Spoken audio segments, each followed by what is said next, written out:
Preschool. It is Tuesday afternoon and I have a story for you. It is called Leo the Late Bloomer.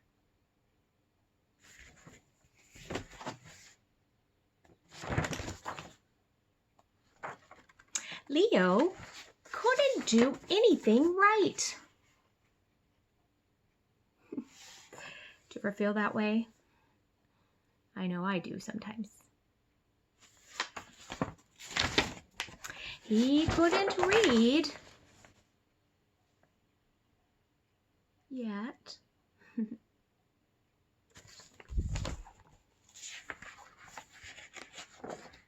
He couldn't write. He couldn't draw.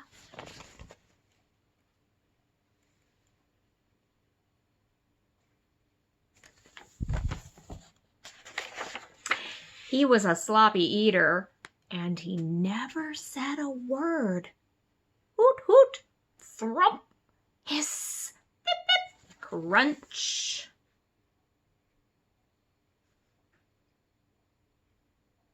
Maybe he's just quiet. "What's the matter with Leo?" asked Leo's father. "Nothing," said Leo's mother. "Leo is just a late bloomer." Better late than never, thought Leo's father. Oh, it's his mom and dad.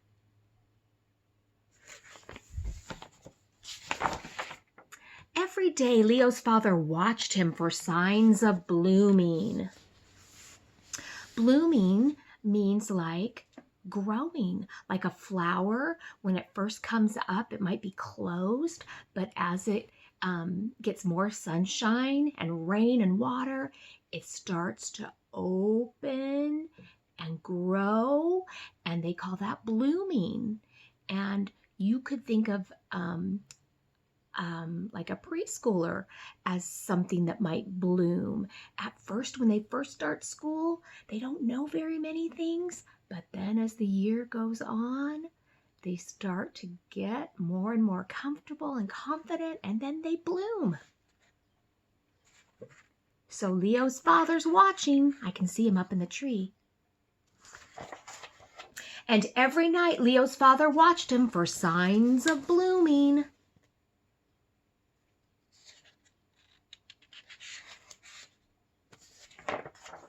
"Are you sure Leo's a bloomer?" asked Leo's father. "Patience," said Leo's mother. "A watched bloomer doesn't bloom." So Leo's father watched television instead of watching Leo.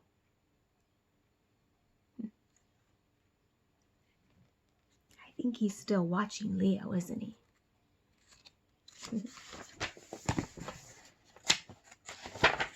The snows came and Leo's father wasn't watching, but Leo still wasn't blooming.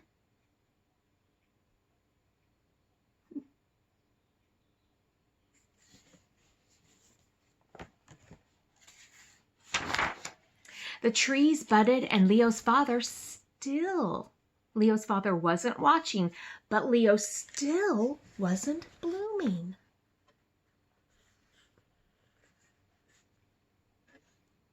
I want you to make a prediction. That means think about the story. Do you think that Leo is going to bloom? Do you think he's going to grow? Think about it. Let's see what happens.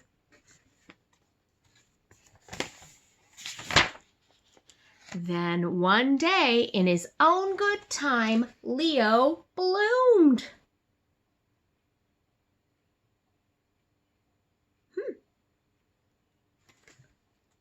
He looks happy.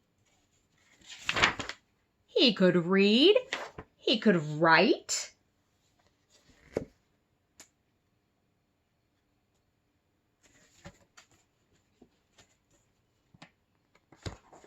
He could draw, and he ate neatly. That's pretty good.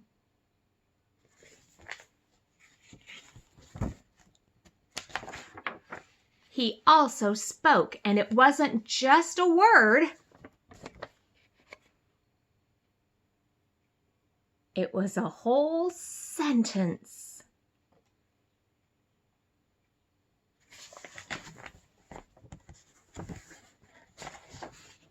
I made it! Very good. Now, I think Leo and even his dad were a little worried and concerned that Leo hadn't bloomed yet. But his mama said something very interesting. In his own time, or have patience. Not everybody learns at the same speed or in the same way. We're all different. So Leo was a little bit slower at learning things, or a little bit younger. That's okay. He made it.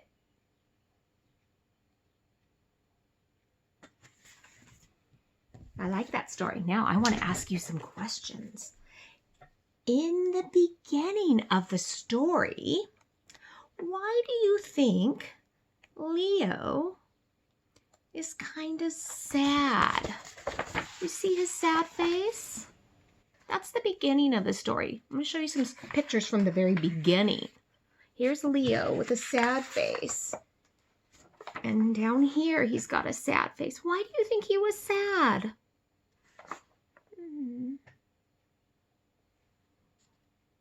Was it because he couldn't do these things like the other kids maybe? Or he couldn't do them as well? That's probably why he was sad. Now, let me ask you this question. Why was Leo's father in the middle of the story? Why was Leo's father worried? Do you remember that? What's the matter?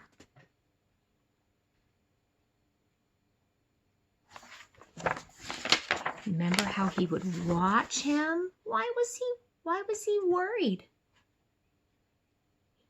Can you guess why? Do your parents or your family sometimes worry about you? Yeah, they do. Look, he was still watching, keeping an eye on him.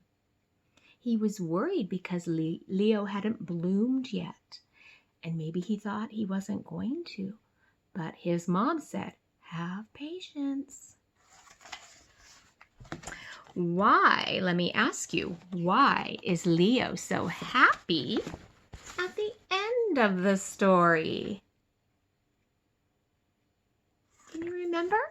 Why was he so happy at the end of the story?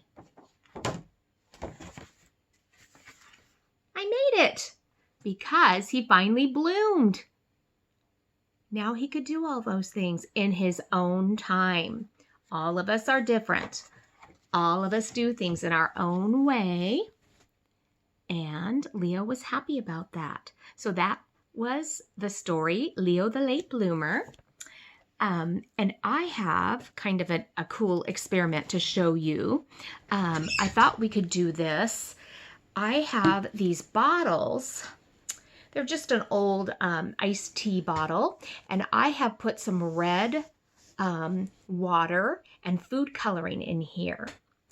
And I have one that has blue.